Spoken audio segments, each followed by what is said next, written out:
আউযু বিল্লাহি মিনাশ শাইতানির রাজিম বিসমিল্লাহির রহমানির রহিম নাহমাদুহু ওয়া নুসাল্লি আলা রাসূলিল কারীম। সর্বোচ্চ উচ্চ মর্যাদা এবং প্রশংসা মহান পরওয়ারদিগার রব্বুল আলামিন আল্লাহর জন্য এবং নবী করিম সাল্লাল্লাহু আলাইহি সাল্লামের প্রতি দুরূদ ও সালাম। সবাইকে আসসালামু আলাইকুম ওয়া রাহমাতুল্লাহি ওয়া বারাকাতুহু। যারা আমার ভিডিওটি দেখবেন গুরুত্ব সহকারে দেখবেন, মনোযোগ সহকারে দেখবেন। এখন এখন গুরুত্বপূর্ণ কিছু কথা বলবো।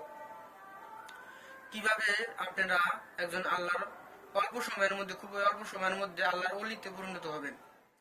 এর জন্য আপনাদের সবার প্রথমে প্রয়োজন সবসময় ওযু অবস্থায় থাকা, পাক পবিত্র রাখা, শরীরকে পাক পবিত্র রাখা।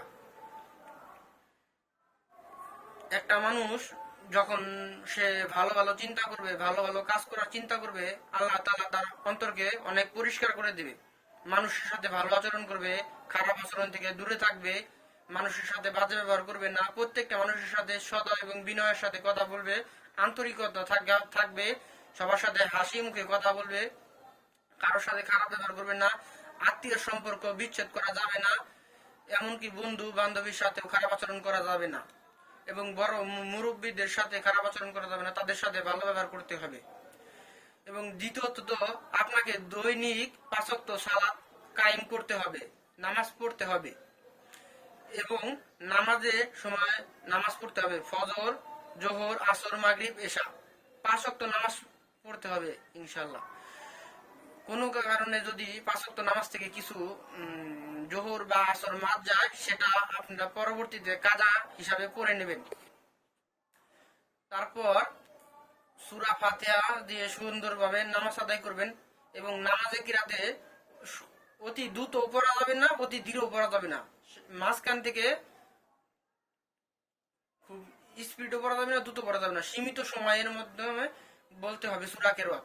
সুন্দরভাবে আদবের সহিত নামাজের সামনে দাঁড়াবো, নামাজের সাথে দাঁড়াবো।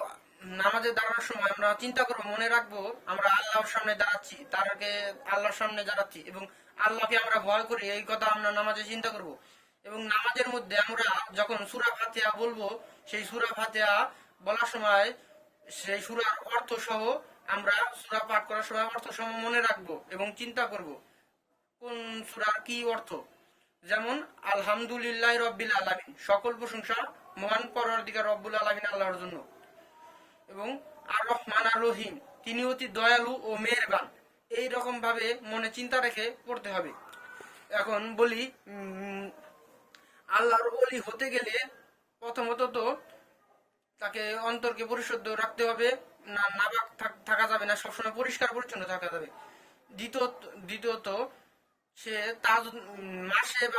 মাসে বা সপ্তাহে অন্তত 2 দিন বা 1 দিন তাহাজ্জুদ নামাজ পড়তে হবে। তাহাজ্জুদ নামাজ পড়লে কি হবে? আল্লাহর সাথে নৈকট্য অর্জন হবে।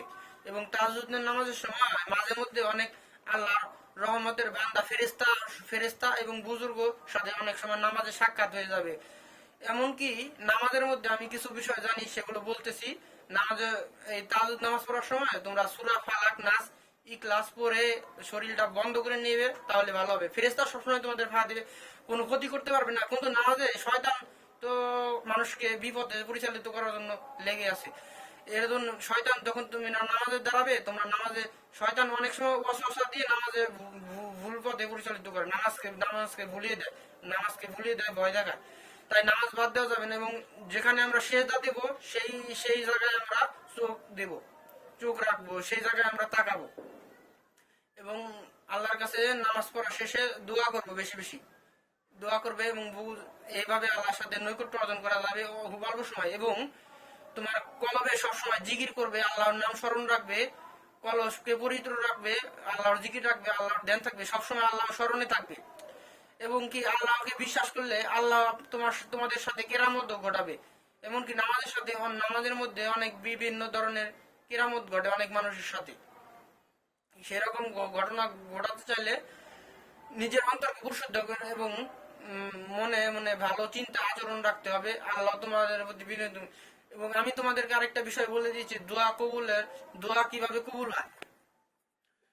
দোয়া কবুল হয় রুহের থেকে। তোমরা যখন মোনাজাত করে রুহকে পবিত্র করবে, রুহ যখন পরিষ্কার হয়ে যাবে, তোমাদের একটা বিশ্বাস থাকবে, যখন তোমরা বিশ্বাস রাখবে যে আমরা দোয়া করতেছি, আল্লাহ তাআলা আমাদের দোয়া কবুল করতেছে, এই বিশ্বাসটা যখন থাকবে তোমাদের দোয়া সঙ্গে সঙ্গে আল্লাহ কবুল করে নেবে। এমন আরেকটা বিষয় আমি বলি, দোয়া কবুল অনেক আগে হয় এবং অনেক দেরিতে হয়। যেমন ইব্রাহিম নবী দোয়া করেছিলেন তার পৃথিবীতে পৃথিবীতে নবী, ভালো পয়গম্বরের নবীর জন্য, যে আমাদের ভালো বংশের এক পুত্র সন্তান ইব্রাহিম নবীর দোয়া আল্লাহ তাআলা 4000 বছর পর কবুল করেছিলেন। কেউ আল্লাহ আল্লাহ তাআলা কি কোন মানুষের দোয়া তাড়াতাড়ি কবুল করে, এবং কিছু আছে আল্লাহ তাআলা ভালো জানেন দোয়া দেরিতে কবুল করে, কিন্তু সবার দোয়াই কবুল হয় ইনশাআল্লাহ, সবার দোয়াই কবুল হয়।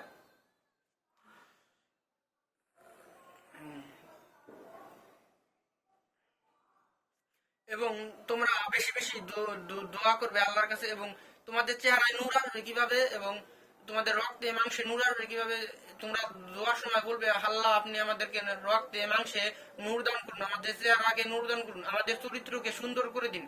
এরকম ভাবে ভালো ভালো দোয়া করবে। এবং যে দোয়ার যে যে অন্যের প্রতি দোয়া করে, যেমন তার দাদা দাদি মারা গেছে, তাদের দাদা দাদির জন্য দোয়া করতেছে, তাদের রুহের মাগফিরাতের জন্য দোয়া করতেছে, বাড়ি বাড়ির আমাদের বাড়ির প্রতিবেশী আত্মীয় স্বজন যারা আছে তাদের জন্য দোয়া করতেছে, ভাই বোন দাদা দাদি নানা নানি আত্মীয় স্বজন সবার জন্য, যখন অন্যের জন্য দোয়া করে আল্লাহ তাআলা তার নিজের দোয়া আগে কবুল করে। আল্লাহ তো জানেন, তিনি আলিমুল গায়ব ওয়াশ-শাহাদাতু আর-রহমানুর রহিম, তিনি সব বিষয়ে জানেন, এবং তিনি তার গোপন, তিনি জাহির, তিনি বাতিন, তার তার জ্ঞান থেকে, গোপন থেকে তার বান্দাদের প্রিয় বান্দাদেরকে তিনি তার গোপন বিষয়গুলো প্রকাশিত করে দেন, গোপন বিষয়গুলো প্রকাশিত করে দেন। এবং আমি আরেকটা বিষয় এখন বলবো যেটা অনেক গুরুত্বপূর্ণ, এই কথা যারা বুঝবে, যারা বুঝতে পারবে এই কথাগুলো, তারাই তারাই ভালো বুঝবে। আমাদের আর্থিক কর্ণ আছে, আর্থিক চোখ আছে, আর্থিক কর্ণ এবং চোখ যাদের খোলা থাকবে, তারা আল্লাহর অনেক কিছু নিদর্শন দেখতে পারবে, অনেক কিছু বিষয়ে আগেই জানতে পারবে। আল্লাহ যদি তাদেরকে দয়া করে, মায়া করে, তাদের আর্থিক কর্ণ খুলে যাবে, আর্থিক চক্ষু খুলে যাবে, অন্তর চক্ষু খুলে যাবে, সবকিছু খুলে যাবে, আল্লাহর প্রতি একটা বিশ্বাস আসা করবে ইনশাআল্লাহ। আমি এখানেই আমার কথা শেষ করলাম। কথা যদি কোনো ভুল হয়ে থাকে আমাকে ক্ষমা করবেন, আমি ভালোভাবে কথা বলতে পারিনি। আমি ইনশাআল্লাহ পরবর্তীতে আরো ভালোভাবে কথা বলার চেষ্টা করব।